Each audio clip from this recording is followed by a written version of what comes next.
Hello everyone, welcome to Wingcat Sports, and it's the weekly NFC North breakdown. Quick as always with the videos.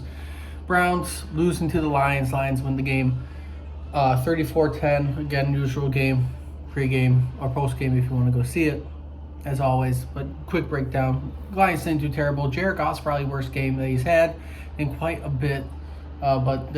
Regardless, special teams and everybody else came out. Jared Goff hasn't been sacked in 3 games. Lions are looking good. Nothing else more I can say on that. Their next opponent is going to be the Bengals next week, 4 o'clock. I would give them the advantage in that just because, Joe Burrow's not playing for the most part. I know they played really well last week against the Vikings, but overall, Detroit is heavily favored, 8.5 favorites, 77% chance to win. I just give it to the Lions with this one. Without Joe Burrow, I don't think it's as much of a matchup against the Lions. Going and continuing, I don't know why I said Minnesota last week. They didn't play Minnesota last week. Going down the line, the Bears ended up winning this week against the Raiders off a blocked field goal. They didn't look bad. It's good to see them playing at least well from somebody who has been a fan of a terrible team forever. Caleb Williams didn't look bad, 22 for 37 TD, interception. Swift ran for 38 yards, so not a lot of rushing attack going on against the Raiders. But they still, again, ended up with the win. Again, off a blocked field goal at the end. Regardless, still pretty good. They end up playing Washington next week. I'm probably going to give Washington the advantage, though this might be a closer game than people think, because I don't know what Jaden Daniels is playing. Now, actually, no, they're on a bye this week.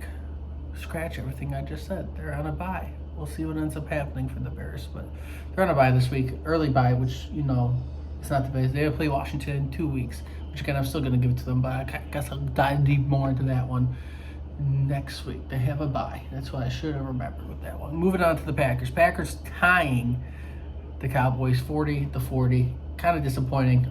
There were some questionable calls towards both ends, with a pass interference being the biggest one I saw. But overall, good game from both teams. This knocks Green Bay out of first place. Lions are in first place due to this.